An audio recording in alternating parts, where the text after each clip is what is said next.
Hey, welcome in. Welcome to the Arrowhead Addict podcast. We are here coming to you live. Let me tell you, the dopamine, it's flowing. I am damn excited. Damn excited. That's a terrible drum roll. Oh! Boy, how you doing, man? Patrick. Will Sterling. Yeah. Super Bowl champion, two-time Pro Bowler, and Trent Green. Trent Green, how you doing? Hey, what's going on, guys? Oh, he picked it up! He picked it up! He's gonna score!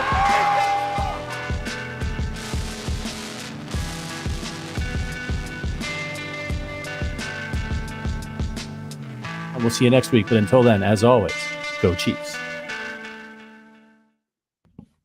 Welcome in to Arrowhead Addict podcast, the Intangibles. It's here. We've made it. It's the best week of the year. I am Price Carter. He is Christian Amesworth. It is draft week, baby. It doesn't get better than this. Christian, pulse check. How are you? Oh, dude, high energy. I've got a lot of draft tabs open as we speak. I'm just like breathing in the content. I told you, I'm two energy drinks deep here right now. Let's see. No free pub, but please come get us if you're that brand, because I am a loyal ambassador of the brand. But guys, it's here and we are so excited. I can hear it now. Boo, doo, doo, doo, doo, doo, doo, doo, doo. Which, by the way, did you know, I retweeted this, that little jingle that they play when the pick is in, that's from Grease. That basically they took that melody and just like sped it up. I retweeted it. Go look at my timeline. It's from I'm a Young Girl, or I forget what song it is, but one of the songs from Grease. But that little jingle is from Grease. But it's here. The draft is here. And you know what? Here's what I've got to say. They laughed at us. They mocked us, Christian, at posting mock drafts in August. They threw things at us and called us degenerates when we were submitting top 25s in October. And look at where we are now. We've seen what makes you cheer, so we won't hear your boos. Okay, it's draft week, and we've been putting in the work all of this time, and now it's come for us to do what we do best, and that is the NFL draft here on the Intangibles. Here's what on the docket today. We are going to be kind of going over some of the latest draft rumors. This is the time. All of the insiders, all the people who do this for a living, which is not me yet, I wish. We're going to review some of the news and the notes that are coming out, that have been coming out over the weekend from some of these premium newsletters and stuff that I subscribe to, that we can kind of talk about what this means for the Chiefs and what we're hearing. And then we're going to give the show back to the people. I feel like Bane when I say that.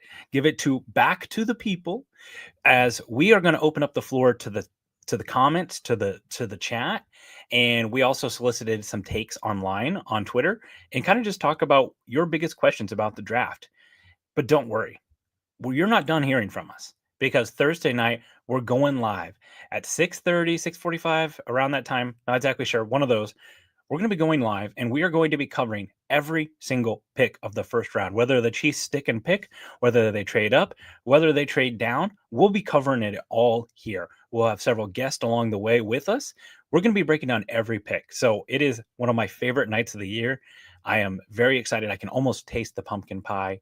It is going to be an excellent night. So you want to keep it locked on here at Arrowhead Addict all throughout draft week.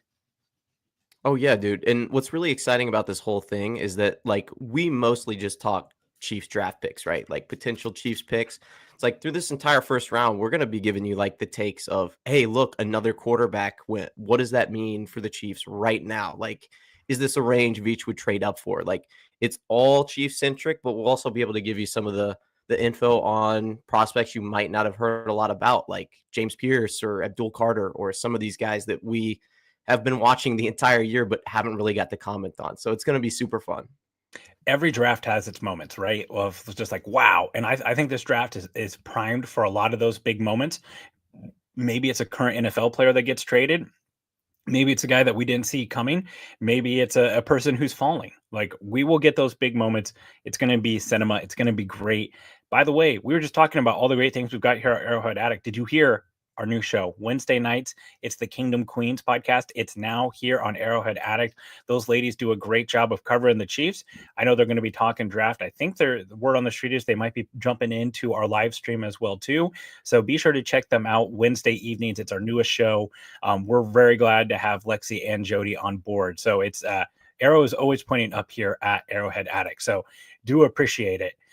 They're at 7 p.m. Central, by the way, is when their podcast is on Wednesday night. So be sure to check them out. And you know what? Be sure to check out Underdog Fantasy as well, too. With Underdog, there's finally a way to make picks on sports without leaving the house. The game is in your hands. Underdog is one of the leading sports apps, and you can play now in your state, including Missouri and Kansas. They've got all your favorite leagues, teams, and stars to choose from. You can create entries with baseball picks or the NBA playoffs, which are going on now. You can mix and match across the sports as well, too. And you can play with as little as $1. If you get everything right, you can win up to 1,000 times your money. So turn $1 into $1,000 just with your sports knowledge. Download the Underdog app and sign up now using the promo code Arrowhead Addict to unlock a special offer of up to $1,000 in bonus cash when you make a first deposit. Join in on the fun when you sign up with our promo code Arrowhead Addict. That's all one word to claim your special offer today and get up to $1,000 in bonus cash instantly upon your first deposit. Must be 18 plus, 19 plus in Alabama and Nebraska, 19 plus in Colorado for some games, and 21 plus in Massachusetts and Arizona. And present in a state where Underdog Fantasy operates. Term apply. Concerned with your play, call 1-800-GAMBLER or visit www.npcgambling.org. In Arizona, call the 1-800-NEXT-STEP or text NEXT STEP to 53342. In New York, call the 24/7 Hope line at 1-8788-HOPE-NY or text HOPE-NY to 467-369. All right, Christian. So we've got some rumors to go over here. We're going to start off with the Todd McShay newsletter. I always want to give credit to the people who do this great work, especially in the draft community where it's a great community. A lot of people are super supportive. So want to give the pub there. You can Google the McShay report and subscribe there. I think they're running a great promo right now where it's like $4 for the rest of the season. So do check that out. So one of the first piece of rumors that we've got here is the best player available strategy and what it could mean for the QB talk. Todd McShay has been about as big of a proponent as I know of Tyler Shuck, of Jackson Dart. He's even done some mock drafts with 4 QBs going. So when this comes from him, I do not take it lightly. According to him, he would take the under on 2.5 quarterbacks being drafted. And in his newsletter that went out today, he says that he would not be surprised to see Shedeur Sanders fall out of the first round. That is newsworthy.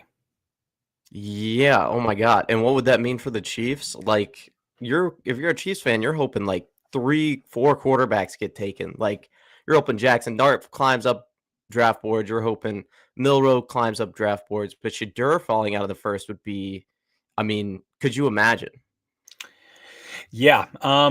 So let's kind of break this down here, right? Like you've got some teams and team fits and team needs. One of the most noteworthy things that he put in this newsletter was that he thought all of the quarterbacks in this class would probably go behind Bo Nix.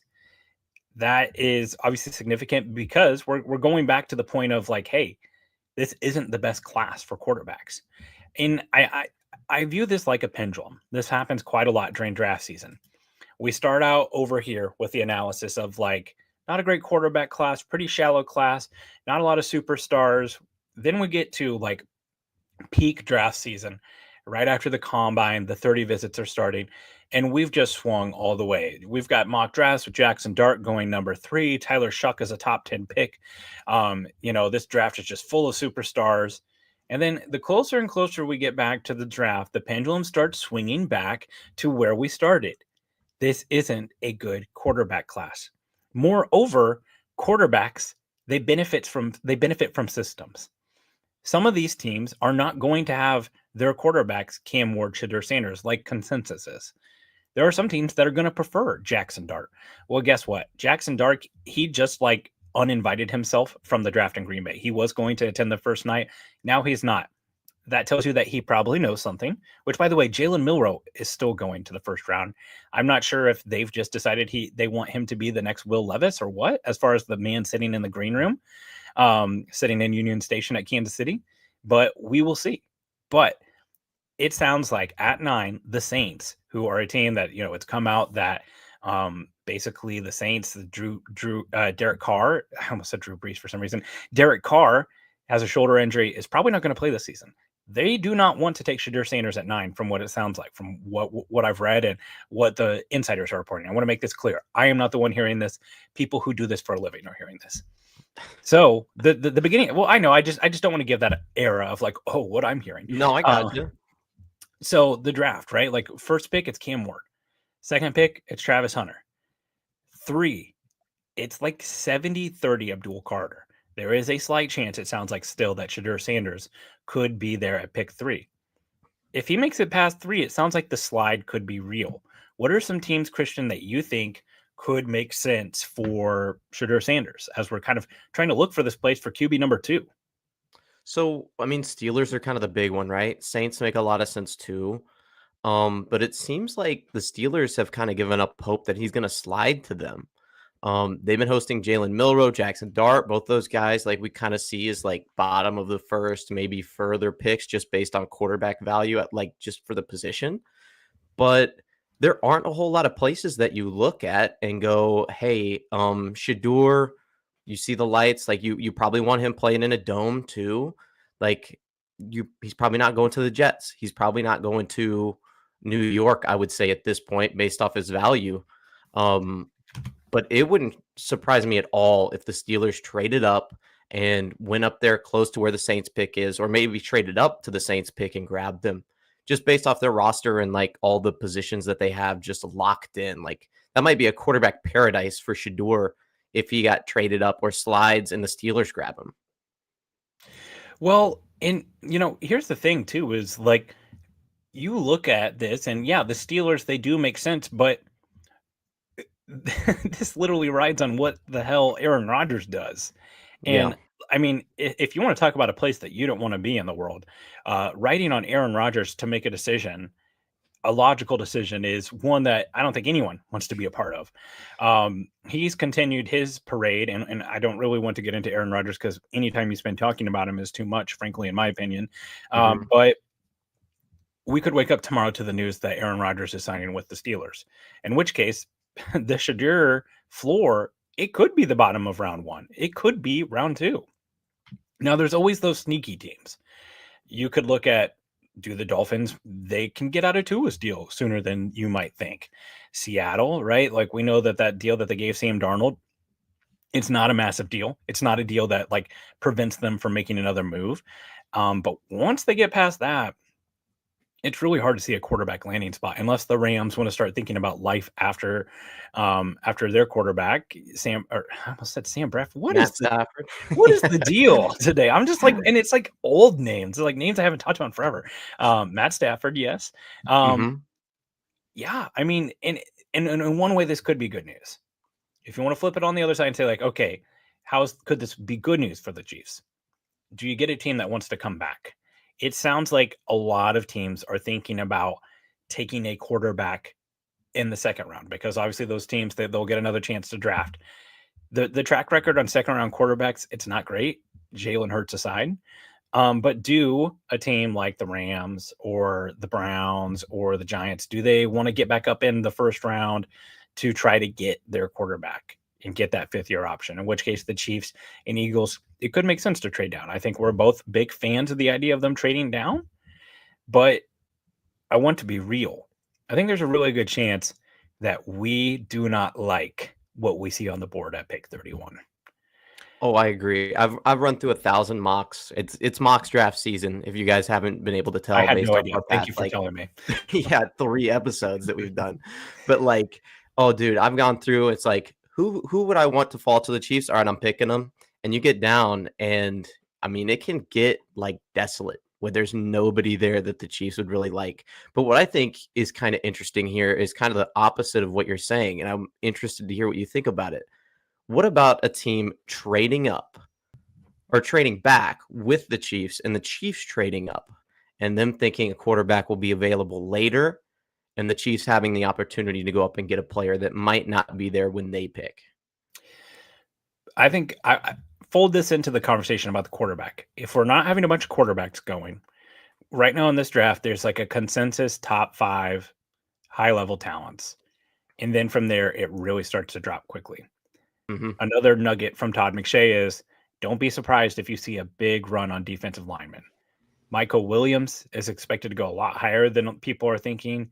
Also, Walter Nolan's name has only started to creep up. I'm hearing his starting point now. Again, I'm reading, I'm seeing from other people that Walter Nolan's starting point is like the San Francisco 49ers. That's pick 12, folks. Mm-hmm. So the dreams of him at 31, they might be rapidly evaporating. So you want to tell me that they love a player at pick 24 and they want to go get him? Or 23. Like, I think both those picks, like the Vikings is the one that a lot of people have pegged, but the Vikings are just one pick in front of the Texans. So if they wanted to get a little bit further ahead, there is the Packers pick that's right before them. But I mean, I think there's a real chance that even at that pick, you're not going to like what's on the board. Like, let's go ahead and layer in the next thing. This came out from Matt Miller, who lives, I still believe he lives in Joplin, Missouri. He's a local guy. He's a Texas fan, but he's done the draft thing for a long time, will be on the desk of ESPN's draft term. This is what he put. I tweeted this out and got a lot of traction. I've heard that the Kansas City Chiefs are actively looking to trade up in round 1. They signed left tackle Jalen Moore in free agency, but were otherwise quiet, opting to re-sign their own versus hitting the open market. A move up in round 1 would likely be for a long-term offensive tackle solution. I've heard the goal would be to move in front of the Houston Texans and the Los Angeles Rams if the Chiefs like a specific tackle on the board. So the Chiefs are looking to trade up, and they're looking to trade up for a tackle. Throw in all of the smoke about Josh Simmons. You've got Matt McMullen, friend of the show, the Chiefs reporter, doing a video highlighting Joshua Simmons. Are the Chiefs looking to trade up for Josh Simmons? And do you think 23 or 24 gets it done? There's no way it gets it done.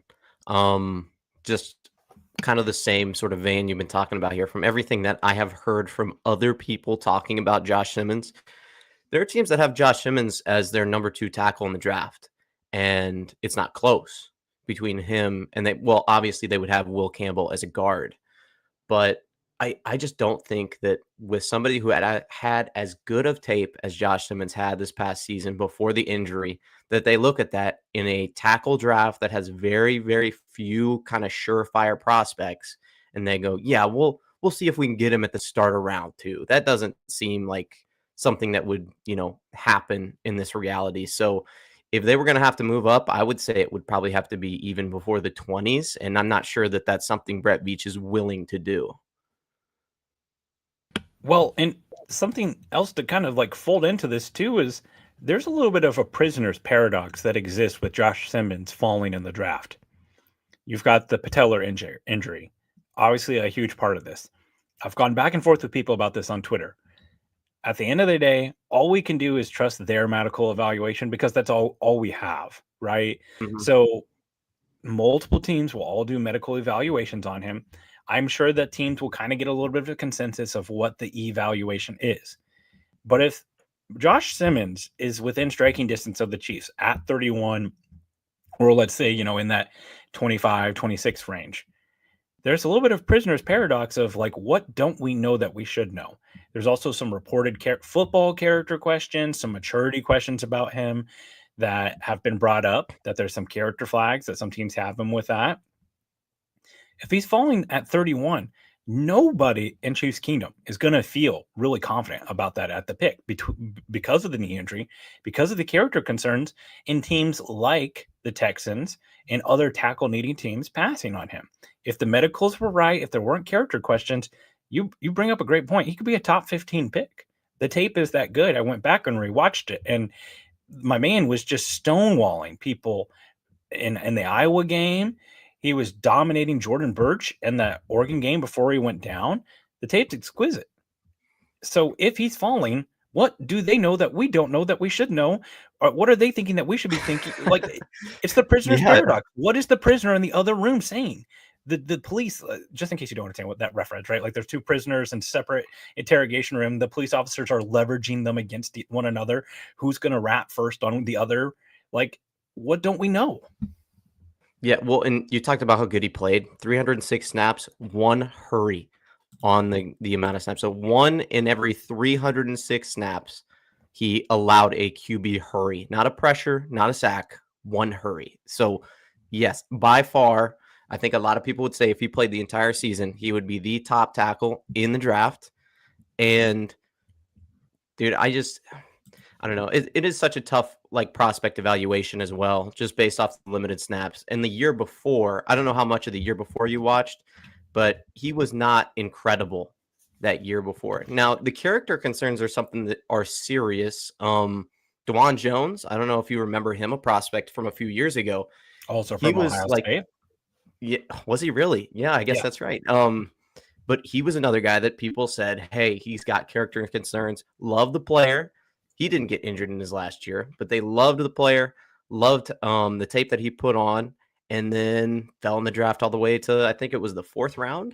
Yeah, his was a So- little bit different, right? Like his was partially like his body, right? Like he's a guy Yeah, that's that like was true, but- sniffing 400 pounds at sometimes at tackle. And I mean, he's played some decent football, but he hasn't been able to stay healthy, which is like another part of kind of his thing. But yeah, and the character thing, it's just something that we're not going to know. As far as everybody knows, there's nothing criminal there. This isn't like an Isaiah Bond situation or something where there's charges or anything like that. But these are the type of things when you're about to make a 20-something-year-old man a multimillionaire, you got to make sure, right? Now, I want to kind of bring in another part of this. So we're talking about this, Josh Simmons. I've heard conflicting things. I've seen some people say the knee check's good. He'll be ready for training camp. Then you've got other people like Albert Breer going on a podcast and saying he's not, the knee isn't checking out well. It's lying season, right? Like if you're a team that's wanting to fall, you're spinning all the propaganda. So and then if you're in his agent, you're telling Albert Breer or other people like, hey, get out there and say his knee's looking great. So we've got a situation where the quarterbacks, there might be 2 taken, and there could be 1. Then you've got a run on defensive line that is expected from all these guys. It sounds like a lot of these traitsy guys like a Michael Williams out of Georgia, Shamar Stewart out of Texas A&M, that they're going to go early. There's some teams that are really big fans of them. So we've got a run on defensive tackle and edge. A weak tackle class that the consensus best tackle has some questions, but could be drafted earlier. You got Will Campbell out of LSU, not a Chiefs fit. Kelvin Banks is a question mark if he'd be a Chiefs fit. And like, bang, you've got a situation where at pick 31, you really don't like what's sitting there on the board. So let me throw something in here. It sounds like more and more teams are starting to have Travion Henderson as RB2 over Amarian Hampton. It seems like there's a lot of momentum building for Travion Henderson to be a first-round pick. So this puts you in a weird place.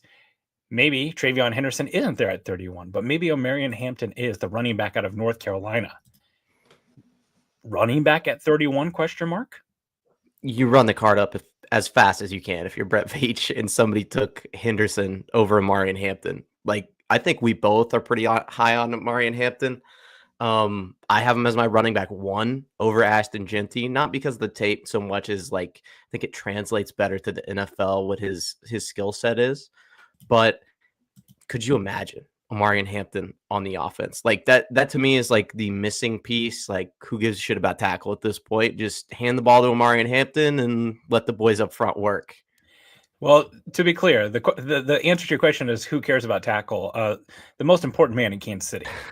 And we're not talking about myself. It's Patrick. Hey, he won't get hit if we run the ball more either. We just hand it to Amarian. So like, to go back to the running back thing, to be clear, we'll be on the live stream on Thursday night. It would be incredible content for them to pick a running back just for the pitchforks, the burning couches, the cars being overturned of a running back in the first round again. But guys, I think that there's a real chance that the player that is drafted at 31 is a name that a lot of you all have taken in day 2 of your mock drafts, because on day 2, teams, they start varying more on what they like, what they have, where they have these players ranked. You want to tell me that at 31, it's Nick Emanwari, a player like that, or we even go down the board a little bit, Maxwell Hairston out of Kentucky, Luther Burden's 36 on the big consensus board, Shavon Ravel, Trey Amos, Nick Scorton, Tyleek Williams. I mean, I'm just listing off names here. But these are some of the names that are in the 40s of the consensus big board. Landon Jackson at 50. Like these are all names. Like one, I think there's a real chance that some of these names go way earlier than we expect. Like if you told me Jaden Higgins or Jalen Noel was a first round pick, the wide receivers out of Iowa State, wouldn't be shocked. That background of the first round, it's going to get wonky. So it's just all just to say, if we get 3 running backs, don't be surprised. And there's a chance that the best player on the board is a running back. And if you're going to continue to invest in the interior offensive line like the Chiefs are, then you might as well get a player who can take advantage of it. Now, I would have some questions just like, okay, if you've got O'Marion Hampton in there, who ideally is a guy who is a 3-down, every down back, you've now got Pacheco, Kareem Hunt, him, Elijah Mitchell. Like it's a room that there's quite a bit of overlap with not a clear, definitive 3rd down role. But you can find that elsewhere. And like I think, that'd be a good place for O'Marion Hampton to begin. I don't think he's as strong of a pass protector as the Ohio State backs, but I do think that there's some interesting things there. Real quick, why don't we just play a little game and then we'll get to the Q&A segment. So here's what I want to do. I'm going to read over like the 15 picks or so in and around pick 31 on the consensus big board. So by the way, the consensus big board, it's the NFL mock draft database, pulls in like every consensus mock draft possible and ranks them based upon them. So these are like where teams, players, NFL analysts, wherever they have these players on these boards. So let me read over the names that make sense for the Chiefs, and you just give me like where you would rank it. Let's just do scale of 1 to 5. 1 being like, oh my gosh, people are burning couches. 5 is home run pick. So let's start. All right. Okay. So let's start at 21. So that's 10 picks ahead. 21 on the consensus big board. Malachi Starks, the safety from Georgia. 5. Okay. 5. Perfect scheme fit. Fantastic in the defense. Really accomplished. Yeah. Easy 5. High level fit too. Like really clear role. Really smart player. O'Marion Hampton, 22, running back, North Carolina. I'd say 4 just because of the positional value, but still somebody that you're like, I can see the clear vision. He's one of the best in the class. Yeah. 4. Derek Harmon, defensive lineman, Oregon. Ooh. Kind of tough. I would also say 4. I think he's probably a good scheme fit. I don't know if he could play all 3 downs in the Chiefs defense just because of who we have in the room. But yeah, I mean, he's mostly a 3 tech. We might have to put him at 1 sometimes or Chris Jones at 1. So I'm not sure you're using 100% of your assets well there, but still pretty good. Yeah, I'm not as high on Harmon as other people are. I thought he was a little bit inconsistent from a down-to-down basis. And then like his playing weight has fluctuated a little bit. He slimmed down quite a bit this year and was much more explosive. But I just kind of wonder about like what he looks like year over year. 24, Josh Simmons. We've talked about him a lot. Probably a 5. I think everybody would be mostly, well, we'll say 4. We'll say 4 just because of the questions. But that's absolutely a pick that like everybody in the NFL would see coming and be like, okay, well, he's going to sit a year, even if he is injured, and he'll, take Jawan Taylor's spot next year, potentially. The Chiefs with tackle in the first round this year, it will almost be like drafting a quarterback. It only makes sense. It only works if it works out, right? Hey, you trade up to 10 to take Patrick Mahomes, better be right.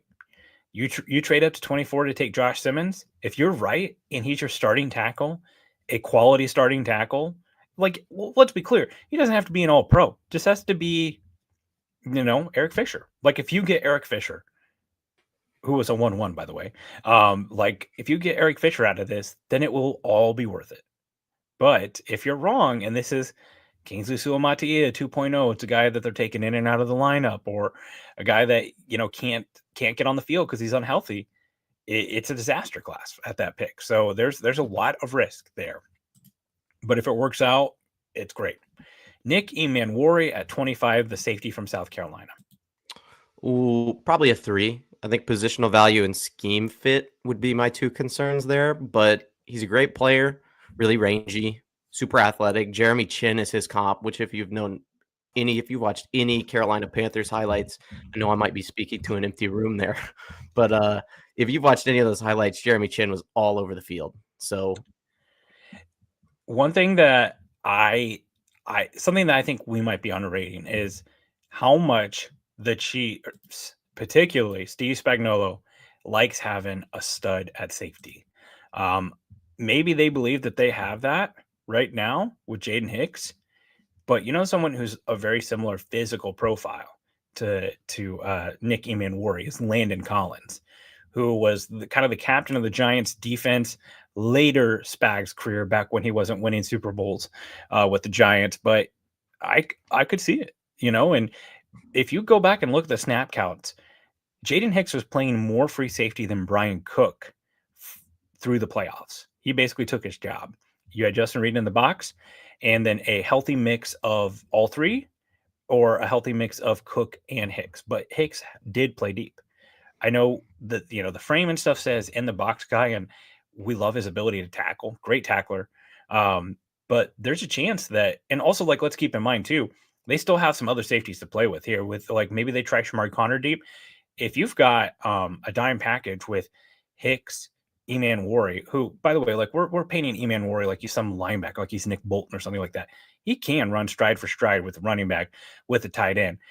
This is one of the most athletic safeties to ever test. It's just not as strong of a skill set of him in coverage, right? That's just not his greatest feature. Pick 31, I'm interested, especially because if the Chiefs draft him, I feel so confident about their ability to use him the way they want to. So that would excite me. You've got a guy with traits through the roof and a guy who knows how to use them. Something that's, again, just speaking to how awesome Steve Spagnuolo is. Kenneth Grant, the interior defensive lineman from Michigan. Ooh, maybe more interested in him than I am in Harmon, but I'm going to rate him about the same. I would say 3. I'm not a big Kenneth Grant fan. I know the athlete is special. 2-time member of the Bruce Feldman's Freaks List. Also took about that long to find the field. And by the way, isn't as good of a run to people are trying to sell you that this is Mazi Smith, this is this just Chris Jenkins level. And honestly, I think I'd prefer the college film of both those guys over Grant. There are some special moments of him getting to the backside of run lanes, cutting them off. We know he's a special athlete, but I the pass rush is definitively still a work in progress. There's not much more than a bull rush there. And, you ask even Eagles fans who are celebrating a Super Bowl right now, what they've gotten out of Jordan Davis, the impact is limited. And Jordan Davis was drafted upon really special traits at the position. And Kenneth Grant's a special athlete, but he's not Jordan Davis. So him and Tyleik Williams at pick 31, I get it, what you're trying to do. I just feel like the ceiling of that pick is extremely low, and it would be really hard for us to look back 3 or 4 years and be like, wow, that was a great pick. Yeah. Even if there were running backs on the board that they could have taken, I think that would be something where they would look at and go, really? We really didn't need a running back when we had Isaiah Pacheco and Kareem Hunt on the roster. We took a defensive tackle, a run-stopping defensive tackle in the first. Yeah. But I just like the idea of him with that pass rushing upside. I mean, you got to give him some credit. He was next to Mason Graham. He was on an incredibly talented defensive line there for Michigan. So, kind of the same thing with Jalen Moore. If you are behind the greatest player of all time at the position, who's to say whether you're really that good or really that bad? Yeah, and obviously, almost every player in Michigan, the 2023 tape, or the 2023 tape is much better than the 2024 tape. Yeah. Let's real quick just hit corner, and then we'll switch gears here. There's a chance at 31 that the best player available is a cornerback. Trevor Sikma from, I was just trying to come up with a name. Too many names in my head. Trevor Sikma from the NFL Stock Exchange podcast, which, by the way, they did an incredible 6-hour live stream of every pick of the NFL draft, mock draft. Incredible. I've listened to more of it than I care to admit. Thank God for being able to scrub at 1.5 speed. But He used to cover the Tampa Bay Buccaneers. He's pretty close to that organization. He is locked in on the idea that Maxwell Hairston, the Bucks love him and that he's going to be a first-round pick. So Maxwell Hairston might already be off the board. So we're talking about your Azarie Thomases. We're talking about your Trey Amos. We're talking about your Chavon Ravel. What are your thoughts about cornerback at pick 31?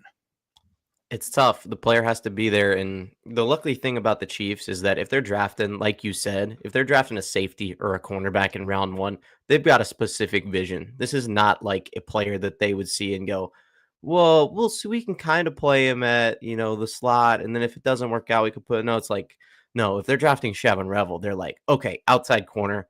The knee medical problems are pristine. He's going to be all right. He can play opening weekend.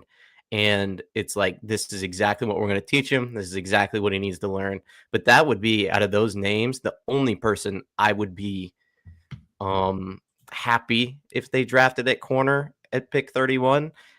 Like Trey Amos seems like he's a second round guy, maybe mid second round. Unless you really, really love the tape, which I wasn't necessarily a huge fan of. But yet Chavon Revel would be my guy out of the 3.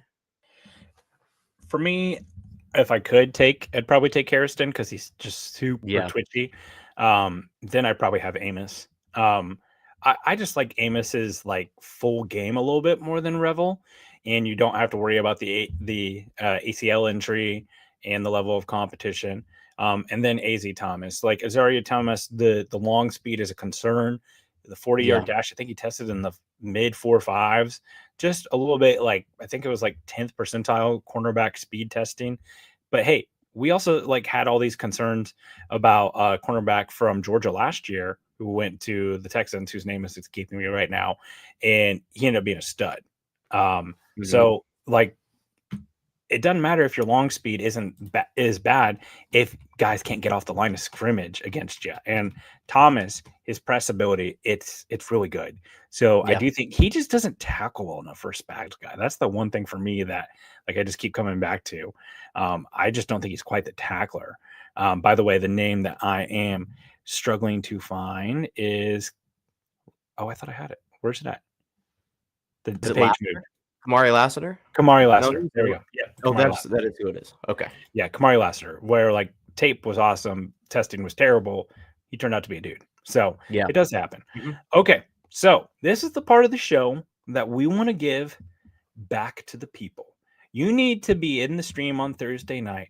We're going to be talking about every one of these picks, live reacting to all of them, bringing it back all to the Chiefs. We'll have Adam Best. We'll have Patrick Allen. We'll have many other faces joining us. Hopefully we get Jody or Lexi in there as well too for the female audience who love the Kingdom Queens. But for now, we're going to hit the chat. So if you've got some hot takes, if you got some draft questions, maybe got a player that you love that you want to shout out that you really hope the Chiefs draft, put it in the chat and we will take a look at it. So we're going to start with Bobby here. Bobby says, it's very likely that if the Chiefs want to secure the talent of Josh Simmons, they would have to trade up. What's the highest you would feel comfortable going up for him? Okay, so this is kind of going back to that prisoner's paradox. Let's say word on the street is Josh Simmons is well. The knee looks good. The character questions, they're still there, but they're not scaring you off. How high are you willing to go get your future tackle? Based on the tape, 15. And I think that's just based off of all they could muster to get there. That would take another first round pick, and that would probably take a little bit more to get you that high. But if you're telling me I get Josh Simmons full strength, playing at his peak that he did this past year, the character concerns, the knee concerns are completely gone, then I go, yeah, let's get the left or right tackle of the future and secure one side of the ball or one side of the line that we haven't been able to for the past, how many years has it been? 3, 4 since both of our tackles went down on a playoff run. So, I mean, is that too high? I saw you squinting there. Well, first off, good job. You picked a good spot, right? Like 15 with the Falcons. That's another trade back spot. They've been kind of pegged as one of them, another team that doesn't have a ton of draft capital, but 15's high for a guy who, by the way, like depending on what measurements they choose to believe, doesn't meet their thresholds. If you go off combine measurements, 33-inch arms.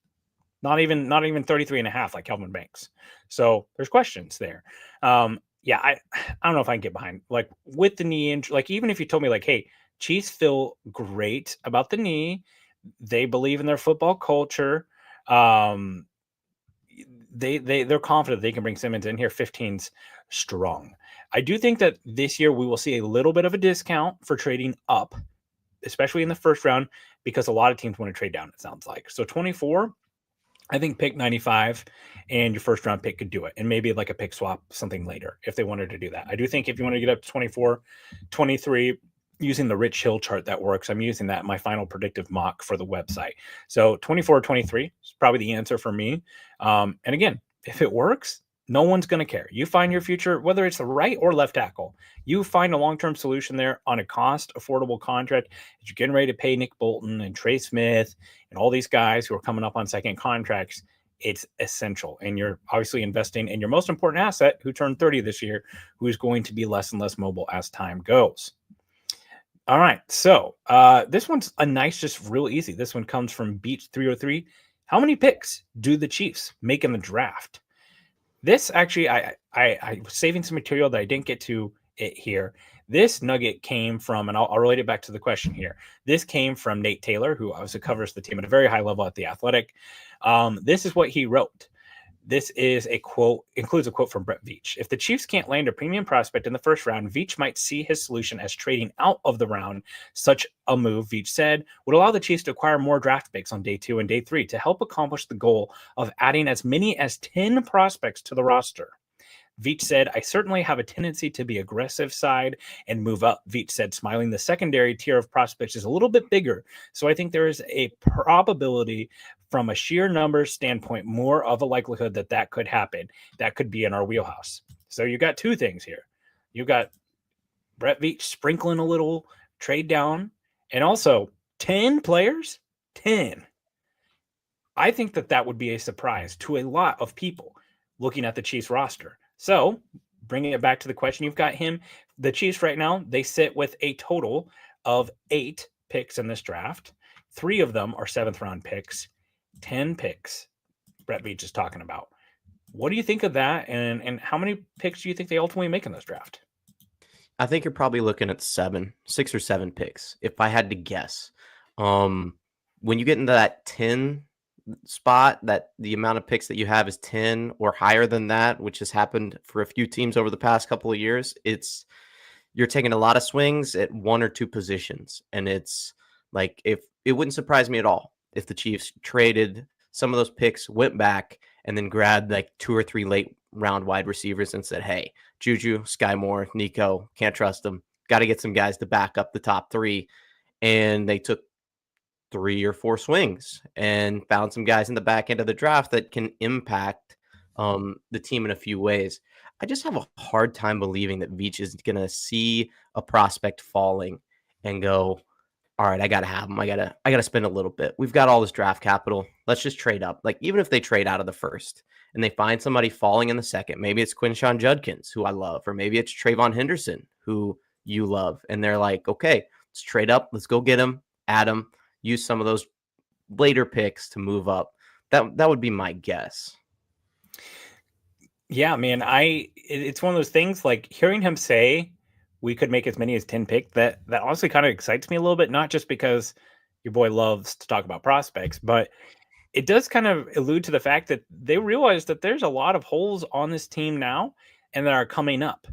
But to kind of counter myself here, how many positions on the Chiefs starting team right now are up for grabs? You've got left guard, which, Andy Reid's at the podium right now saying that Mike Caliendo and Kingsley Suamataia will compete for that job, as we all kind of already knew, but it's good to hear that from Big Red himself. Maybe running back, but not really. Everything else on the offensive line is basically set in stone. On the offense is set in stone. On defense, it's really like a safety role. I mean, there's just not many openings on this team. So to think about 10 players being drafted, you'd probably be cutting 1 or 2 of those guys out of camp, which does happen. I know everyone likes to get upset about that, but it does happen.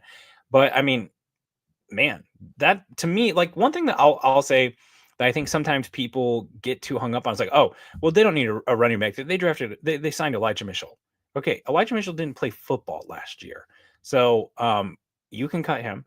Well, Chiefs really don't need a pass rushing type on third down. They got Jerry Tillery. Jerry Tillery didn't have a sack last year. You can cut Jerry Tillery, okay? I promise it'll be all right. Same with Starks or Eman It doesn't really make a lot of sense. They signed Mike Edwards. Mike Edwards played on like 3 teams last year, okay? I know we like the signing because it's a floor raiser, but that doesn't mean that you can't have Nick Eman make the team over Mike Edwards. These are all guys that you can move on for. And same goes for like Najee Johnson, right? Like I know that they like his special teams and stuff like that, but if you draft 2 corners and Najee Johnson doesn't make the team, it's probably for the best, honestly, because that means that this roster is getting better. And you want when you cut players out of camp, other teams to be signing them. That's a sign that your roster is healthy. Scott Margaret, I hope I said that right. Arrowhead Addict member says, "Do you feel like we will focus on to fill holes this year or for future holes?" I feel like this year, kind of layering this back to what we just said here, it's definitely going to be about next year a little bit more here. I think almost all of the players that we talked about as potential first-round picks, they likely have a bigger impact next year than this year. Josh Simmons, Nicky Manwari, Malachi Starks, Trey Amos, Shavon Ravel, all those guys that we talked about, like if they draft a corner, I think there's a really good chance they don't find the field immediately. Now, I do think that they will play because Christian Fulton hasn't gotten through a season healthy yet in his career. Like the signing, but it's just a fact. And, you want to get it to that place again where you're not relying on Najee Johnson or Joshua Williams. So, and also Jalen Watson came back from a pretty big injury. So interesting to see what that goes. But I don't know about you, Christian, but I feel like this is more about the future than it is the immediate now. Oh, that's the way Veach has been since he started drafting here, even with Patrick Mahomes. It's like Xavier Worthy, year 1 impact.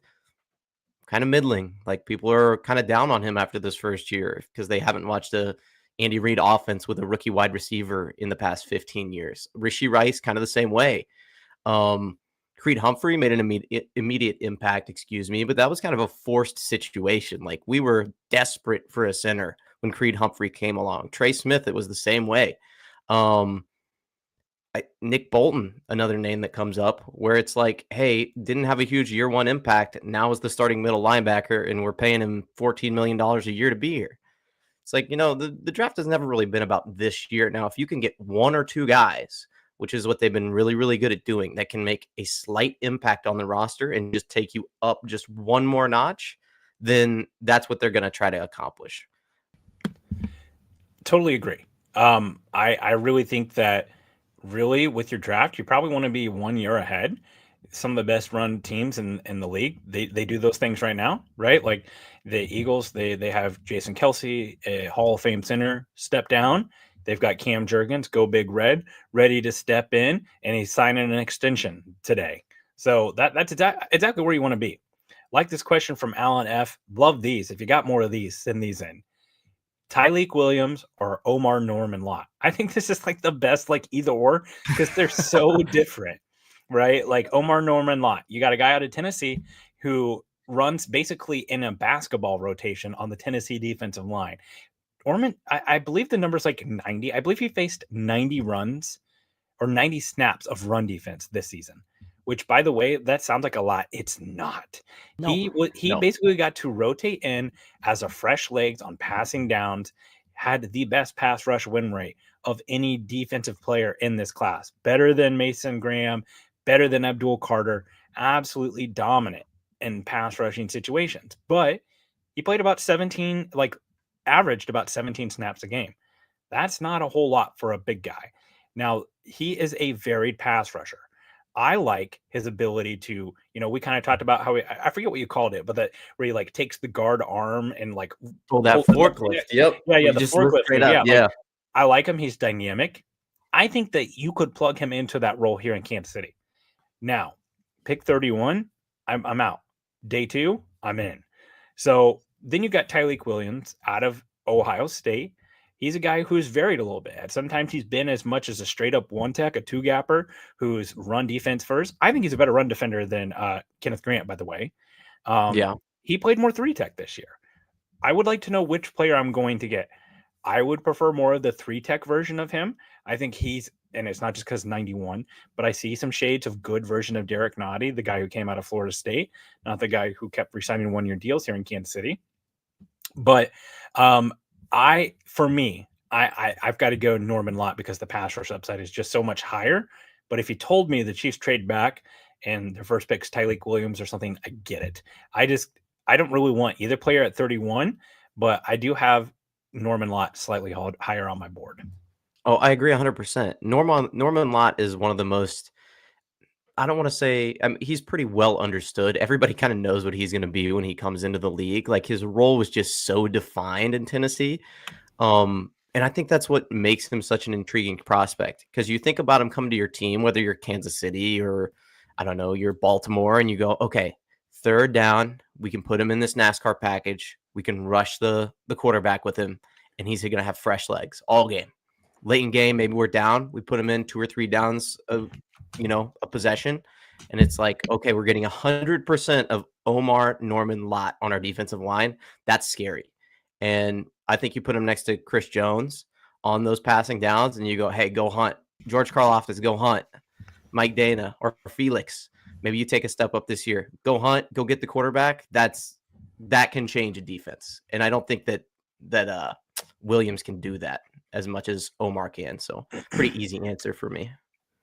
Totally agree. All right. KCDC says here, when was the last time Veach traded back? He's only done it once, and that was it doesn't help that the time he traded back, he wound up with Sky Moore. That was the draft that the Chiefs had all of those picks from the Tyreek Hill trade, and they traded back. I believe it was with the Patriots. The Patriots went up and got Tyquan Thornton, who is also on the Chiefs roster right now. And they traded back, and George Pickens went between those two picks. And, honestly, it's never been worse here in Kansas City since. We've not seen any success. It's frankly wrecked the franchise, and we may never recover from taking Sky Moore. Brett Veach clearly doesn't know what he's doing. You can't eat all wide receivers, dude. Yeah. The roster, Rashee Rice, Xavier Worthy. It's crazy. Yeah. I mean, the 2 rookies that both lead the team in receiving in the playoffs, but what does he know? All right. This is another one. This one's from Joshua Clayton. I always see his name in the chat, by the way. Shout out Clayton. Joshua Clayton. First name. Joshua Clayton. Amesworth. Get it right. All right. Donovan Jackson or Tate Ratledge. How about some interior offensive line talk here? This one's tough. I love Tate Ratledge. I love the power. There's some injury concerns there. He's struggled to stay healthy from time to time. Missed a big chunk of this year. I think for me, it's Donovan Jackson. I like his length a little bit more. Do like the ability to kick out to tackle. Slightly better athlete, but I love the power of Ratledge. Back when I thought the Chiefs might need 2 guards or at least 1 guard this offseason, I wanted Tate Ratledge because I wanted him and Creed to get the mullets together. We'd have the Conway Twitty offensive line, baby. I'd be so in on that. Like that offensive line, like a 30-pack of Coors Light would stand no chance with those boys. Oh, dude. I slight lean to Donovan Jackson, but I think both guys are going to probably be gone round 2. Yeah, I would imagine so as well. And you're not taking them. I know there's been some talk about Jackson going in the first, but I think that's all smoke. I can't see him going that high. I think once it was pretty obvious that the league viewed him as a guard, that ended. There were some thoughts, and I mean the tackle tape, it is pretty nice. I will say that, but the level of competition that he faced, it was just not there, and he was doing everything he could to handle one-armed Abdul Carter in the NCAA playoffs. Yeah, and I agree with you. Tate Ratledge would be my choice as well. Just a simple pick. That's definitely a Veach pick. Just grab him in the second round and trade up if you have to. Wait. Draft Tate Ratledge in the second round? Yeah, do it. Why not? Okay, this is something that I need to get off my chest. I will be burning cars and burning couches and climbing light poles if the Chiefs invest a day 2 pick on interior offensive line. No, dude, I wouldn't be. That means they're convicted about the position. They don't think Caliendo can do it. So what was last year? What were they? If they're convicted this year, what were they last year when they took 3? Desperate is what they were last year. What the correct answer is wrong, and that's my problem. You draft both. You're not wrong. You're not incorrect in saying that, but that's a problem. If you draft 3 interior offensive linemen, and look, CJ Hansen, I understand. 7th round pick, you just bet on some traits. A-okay. I'm not getting mad that they drafted CJ Hansen. Hunter Norzad, it's a 5th round pick. You still invested a pick in another interior offensive lineman. Playing his friend to be the backup tackle, swing interior offensive lineman next Nick Allegretti, okay? You drafted Kingsley Suamataia to be a starting tackle. You've not even given him a chance to really develop at that position long term.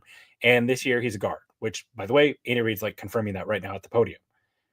That's 3 interior offensive linemen drafted. Then you make Trey Smith the highest paid guard in the NFL, and we're working to make him a long-term facet here in Kansas City.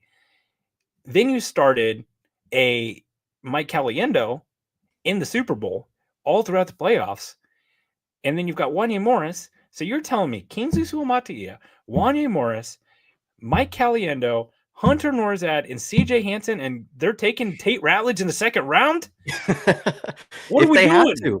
If they have to. Are we playing a guard at slot cornerback? Like, damn. Oh my God. Come on. I'm sorry. I've argued with some people about this, and they're like, draft the best player available. And it's like, okay, that applied, but what was last year? If you draft 3 interior offensive linemen and none of them can get on the field, you did not draft the best available player. You're just trying to correct a mistake over and over again. So you're thinking this is the sunk cost fallacy price. You cannot just quit buying into something because you haven't got it. We don't even know if the cost is sunk. Kingsley Suamataia got to play for a fart in Denver of a game at left tackle. Okay, yes, at guard. Yeah, so we don't know what he is at guard.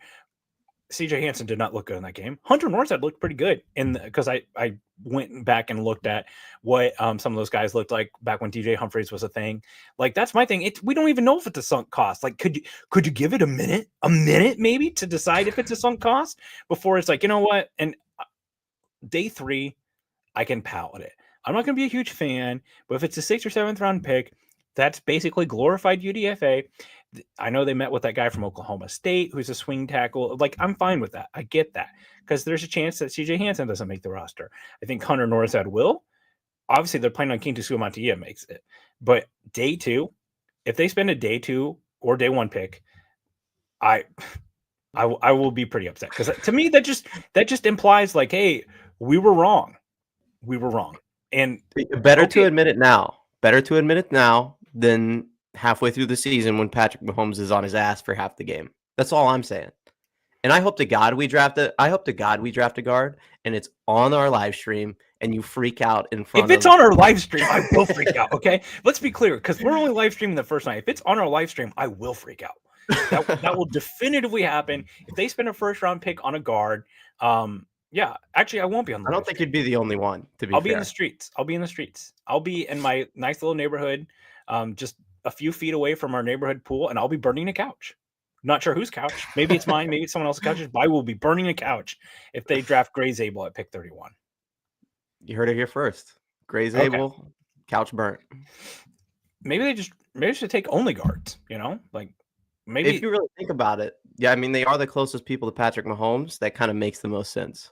And if you think about it, like, like they could just play them in every position, like good power slot. Put Kingsley at the power slot. A fullback, a running back, mm-hmm. Big boy football. Okay, well, we divulged there. That really got out of hand quickly. All right, so looks like we are gonna get out of here for today. We have had so many great comments here. We're having a great week here. Today I had my Diamonds in the Rough piece run. My favorite day 3 people, my favorite day 3 picks, ones I love. That's really fun. Tomorrow, Price's Picks is running my 10 guys, the players that I loved in the draft the most from this cycle. Check that out. My final predictive mock will be coming out probably Wednesday or Thursday morning, and then Thursday night going live 6:45. We're going to be covering every pick of the NFL draft. Join myself, Christian, Adam Best will be there. Patrick Allen will have some other guests. Check out our new show, The Kingdom Queens, and keep it here all week long throughout the draft. We're going to be celebrating. There's nothing like night 1 of the NFL draft. It's the best time of the year. Christian, you got anything before we get out of here? Man, let's just get after it. This is like the final sprint before the finish line. Like now's when you really dig deep. You get your second wind. I'm gonna be watching prospects all night tonight into tomorrow. Took PTO day for Friday or Thursday and Friday. There So we you go. bet your ass Wednesday night I'm gonna be grinding the all 22. Amateur hour. I took Wednesday too. Okay. Did you really? I took Wednesday too. Oh my Amateur God, hour. dude. Well, first off, I have a whole lot of PTO built up, but that's another story. Yeah. Yeah, Wednesday we're cranking the notes, right? Like I've got big boards, I've done film evals, but doing the deep grind. So that's what's going to be happening. My wife just pulled in, which means my dogs are going to bark any second, which means this podcast is over. Thank you as always for supporting us. Thank you for producer Richard for doing an awesome job. And as always, go Chiefs.